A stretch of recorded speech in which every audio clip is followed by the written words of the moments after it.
We've got Summers Pendarvis with Weichert Realtors Pendarvis Company here today, and Jimmy Luquire with Luquire Properties. We are here today to talk to you in a first segment of my new live webinars about buying land. And Jimmy is the expert. He knows more about land than anybody else I know. So Jimmy, how long have you been in real estate? Real estate since 1996. And how long have you been involved in timber sales and land?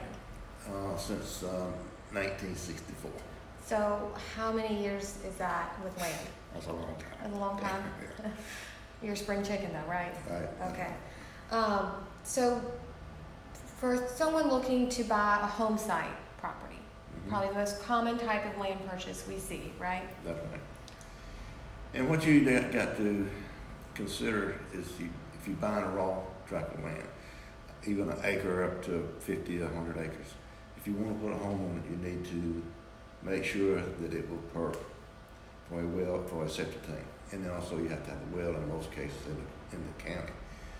So first of all, you'd have to apply through DHEC to get your permit for your septic tank, and to make sure that the home that you're going to put on the property will perk for that size home.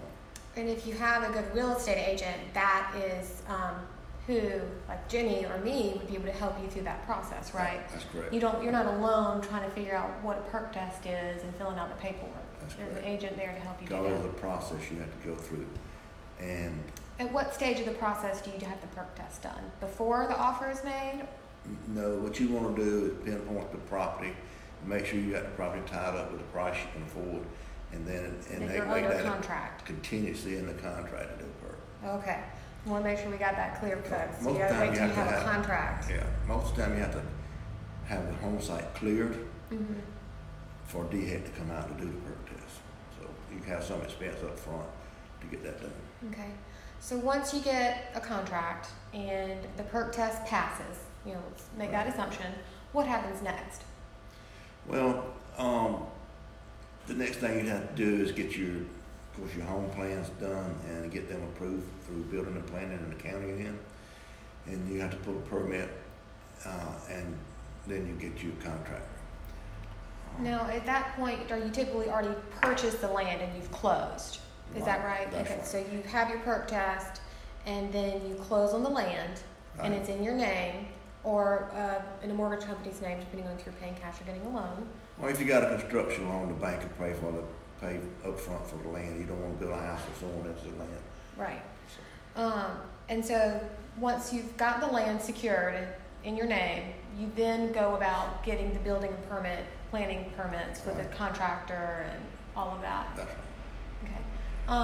Are there any what's the best way to find the best contractor?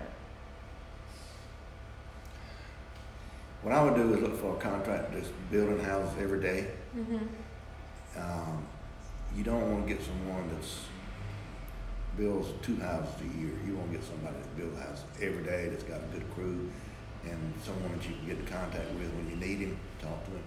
And also another thing you got to consider when you get ready to buy a piece of property, you got to get power to it. Lots of times people will wait to the last minute and they get the house built and then apply to South Carolina Electric Gas or Aiken Electric Co-op to get the power to the property, and the power could be half a mile down the road. And that's a process of building the power lines to get to your property. So you need to think about that and go ahead and when you start building a house, get with your provider of electricity and make sure they get the power there when you need it. You don't want to have a house sitting there completely. Yeah, and you're camping. You can't get power, that's right. You're having to camp, right? That's right. Generator. That's right. So say you bought a 10-acre tract of land with a home site. How do you value and determine what to do with the rest of those 10 acres? So say someone would have a section for home. What would you recommend for maintaining the trees? And say there's 10 acres of it is wooded. Well, if you buy a 10-acre tract, what you need to do is where you're going to build your home.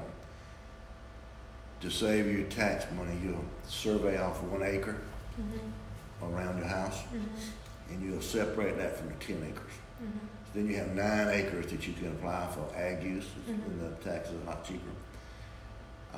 And then you decide, what are you going to do? You want to grow timber, or do you want to have pasture, have horses or cows or whatever?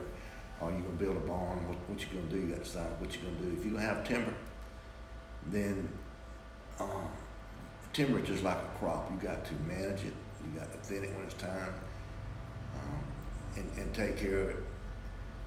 If you go in, and it's hard on 10 acres. It's just hard to justify growing timber on 10 acres because most of the loggers these days are going to move in 10 acres to last a day or 2 days, and that's too much expense. Moving in and out up front for them to come in and cut it. So I would not suggest anybody with just only 10 acres to try to have a timber crop. All right, so next Wednesday, we are going to talk more in depth about timber crops and larger tracts of land next Wednesday. And we might go and be at a property so we can talk about the trees and the canopy. How's that sound? That sounds good. All right. Thank you guys for checking in.